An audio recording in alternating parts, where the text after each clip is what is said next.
جو گنیت الطالبین میں ان لوگوں کو جہنمی کہا ہے. کیا کہا ہے؟ حوالہ میرے ذمے، آئندہ خطبے میں انشاءاللہ تعالی، آئندہ لیکچر میں انشاءاللہ تعالی میں اس کو لاؤں گا. ایسے لوگوں کو جہنمی قرار دیا ہے. یہ جہنم کے کتے ہوں گے یہ لوگ. میرا حوالہ میرے ذمے، اور نبی اور اسی کتاب کے حوالے سے حوالہ میرے ذمے احمد رضا نے لکھا ہے کہ جو بدعت کرے وہ جہنم کا کتا ہوگا. یہ تو سب سے بڑے بدعتیوں کے امام ہیں.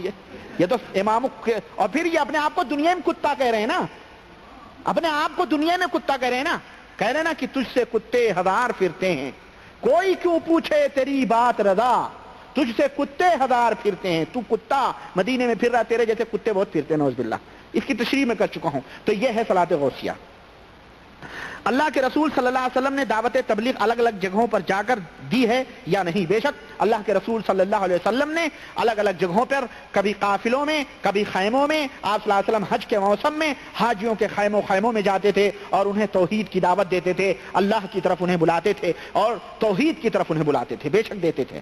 دعوت تبلیغ جو آج چلوں کے ذریعے ہو رہی ہے، کیا یہ آج سنت کو ادا کر رہے ہیں؟ یہ جو چلوں کے ذریعے دعوت و تبلیغ ہو رہی ہے، یہ ایک خاص اور مخصوص طبقہ اور ایک مخصوص فکر کی دعوت و تبلیغ ہو رہی ہے. یہ کتاب و سنت کی تبلیغ نہیں ہو رہی ہے، بلکہ ان کے 5-6 وصول ہیں کلمے کی آڑ میں. یہ بیچارے خود ہی بیچارے، ان کو نہیں سمجھ ہے کہ تبلیغی نصاب جو جن کے بنیاد جو قائم ہے، اس تبلیغی نصاب کے اندر کیا گند رکھی ہوئی ہے، ان غریبوں کو خود نہیں معلوم ہے. اگر معلوم ہو جائے تو یہ لات مار دیں ان کتابوں کو، کہہ دیں ہم کو نہیں ضرورت ہے ایسے ایمان کی اور نہ ایسے عقیدے کی. اور میں انشاءاللہ میں کیا بتاؤں، کن کن کے اوپر پوسٹ مارٹم کروں؟ احمد رضا خان کو سمجھوں کہ الیاس صاحب قادری کو سمجھوں کہ الیاس صاحب میواتی کو سمجھوں کہ زکریا صاحب دہلوی کو سمجھوں؟ کس کو سمجھوں؟ ایک حمام میں نے ایک دن کہا تھا سارے ننگے نظر آتے ہیں. عقیدہ جو بریلویوں کا وہی ان بیچاروں کا بھی کتابوں میں موجود ہے، ان کی کتابوں میں موجود ہے. تو میرے عزیزوں، میرے دوستوں اور بھائیوں، کہنے کا مطلب یہ ہے کہ آپ ان کتابوں کو پڑھیں، خود دیکھیں. ہم کہاں کہاں تک آپ کو لا کر کے دکھائیں گے.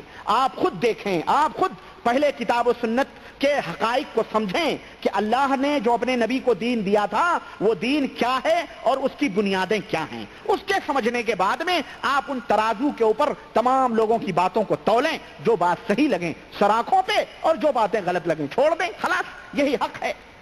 تو جو یہ سنت نہیں ادا ہو رہی ہے، بلکہ ان کے اخلاص کے اندر ہمیں کوئی شک نہیں. یہ مخلص ہیں، اپنے حسن نیت سے بیچارے کرتے ہیں، لیکن ان کا جو طریقہ ہے، ان کا جو جس چیز کی طرف یہ دعوت دیتے ہیں اور جو یہ طریقے اپنائے ہوئے ہیں، یہ سراسر باطل ہیں، سراسر گمراہیت ہیں. اور ان کا نتیجہ ابتدا سنت سے ضرور ہوتی ہے، لیکن ان کی انتہا بدعت پہ جا کے ہوتی ہے. اور چنانچہ مولانا انعام الحسن جو مر گئے، جو سابق امیر تھے یہ تبلیغی جماعت کے، ان کی کیسٹ میرے پاس موجود ہے. اور انہوں نے جو بیعت لی ہے، اب بیعت کے اوپر ان کی بھی بات یاد آ گئی، انہوں نے جو بیعت لی ہے ان کی آواز میں انشاءاللہ اللہ نے توفیق دی، کوئی بھائی ٹیلی فون کر دینا، میں وہ کیسٹ لے کے آؤں گا. میرے پاس جدے سے آئی ہے، ان کی آواز میں باقاعدے وہ بیعت لے رہے ہیں. اور بیعت لینے کے دوران وہ تلقین کر رہے ہیں کلمات کی، کچھ وظیفے کی، کچھ چیزوں کی، کرتے کرتے اخیر میں کہتے ہیں کہ میں بیعت لے رہا ہوں. تو لوگ کہتے ہیں میں بیعت لے رہا ہوں انعام الحسن کے واسطے سے. تو لوگ کہہ رہے ہیں انعام الحسن کے واسطے سے حضرتی سیدی شیخ الیاس صاحب کے ہاتھوں پر، ہاں ان کے ہاتھوں پہ میری بیعت ہو، ان کے واسطے سے الیاس صاحب کے ہاتھوں پہ بیعت ہو رہی ہے. یہ کیا ہے؟ یہ زندیقیت نہیں ہے، یہ گمراہیت نہیں ہے. تم زندہ ہو کر کے اپنے ہاتھوں پہ بیعت، ایک تو یہی بنیادی طور پہ غلط ہے، تم بیعت بھی لے رہے ہو تو تمہیں اپنے ہاتھوں پہ بیعت لینی چاہیے. تم الیاس صاحب جو مر گئے ہیں ان کے ہاتھوں پہ بیعت لے رہے ہو، کس عقیدے کی بنیاد پر؟ حضرت ابو بکر نے بھی بیعت لی تھی، تو کیا یہ کہا تھا کہ اے لوگوں ابو بکر کے واسطے سے حضرت محمد الرسول اللہ کے ہاتھوں پہ بیعت کرو، یا یہ کہا تھا کہ میرے ہاتھ پہ بیعت کرو؟ کیا کہا تھا؟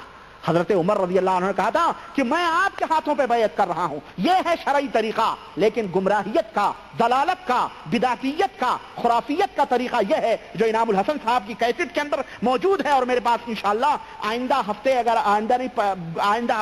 اگر آپ نے یاد دلایا تو میں انشاءاللہ تعالی وہ شہادت پیش کرنے کے لیے حاضر. سمجھ میں آئی بات؟ تو یہ ضلالت اور گمراہیت ہے. ایک خاص طبقے کی طرف دعوت دی جاتی ہے، سب کو حنفی بنانے کی ایک سازش کی جا رہی ہے کہ دنیا میں سب کو کلمے کی آڑ میں سب کو لے کے مسجد میں گھسا کے اور سب کو کہو بس، وہ جاہل بیچارے تو ہوتے ہی، انہیں تو دین دنیا سے خبر ہی نہیں، ان کو بس وہی رٹایا جاتا ہے. نہ سنداس میں جاؤ تو ننگے سر مت جاؤ، کھانا کھاؤ تو ننگے سر کھانا مت کھاؤ. یہ ان کو سنت بتائی جا رہی ہے جس کا سنت میں کہیں وجود بھی نہیں ہے.